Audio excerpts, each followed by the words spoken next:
In this video, I'll go over the steps you need to take to redeem your tremendous gift card. To do this, there are basically 3 steps.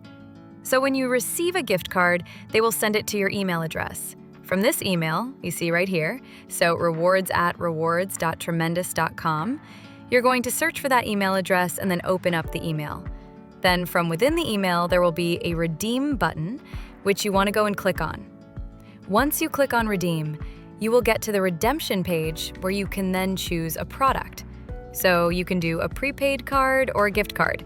It kind of depends on what type of a card you bought, but just select whatever you want to do. For example, if you want Amazon, just select Amazon, and then you need to enter any required information. So depending on the payout option you choose, you may need to enter additional information like your name and email address. If this information is not necessary, you will see information about the payout option you have chosen. For example, for a gift card, you will then receive the code that you can add to your Amazon account.